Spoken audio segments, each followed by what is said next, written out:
અમરેલી તાલુકાના મોટા આકડિયા ગામે 1 કરોડ 13 લાખના ખર્ચે ચાલી રહેલું તળાવ ઊંડું કરવાની કામગીરીમાં અસામાજિક તત્વો દ્વારા અવરોધ ઊભો કરી માર મારી સામસામી પોલીસ ફરિયાદ નોંધાઈ હતી, જેના કારણે આ વિકાસ કાર્ય તદ્દન બંધ થઈ ગયું છે। આ કામગીરી પુનઃ શરૂ કરવાની માંગ સાથે આજે સ્થાનિક ગ્રામજનોએ એક વિશાળ મૌન રેલી યોજીને અમરેલી કલેક્ટર અને એસપીને આવેદનપત્ર પાઠવ્યું હતું। ગ્રામજનોના ન્યાય માટેના આંદોલનમાં ખોડલધામના અગ્રણી દિનેશ બામણિયા સહિત ખોડલધામ, સરદારધામ અને લેઉવા પટેલ સમાજના અગ્રણીઓ પણ મોટી સંખ્યામાં સમર્થન માટે જોડાયા હતા।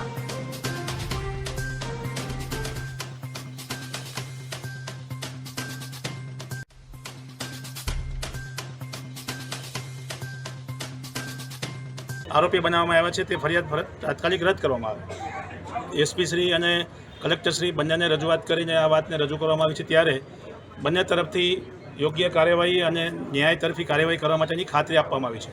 સમગ્ર આસપાસના વિસ્તારના ગામના લોકોએ આજે શાંતિપૂર્વક મૌન રેલી કાઢીને પોતાનો અવાજ કલેક્ટરશ્રી અને સરકાર સુધી પહોંચાડવાનો પ્રયત્ન કર્યો છે।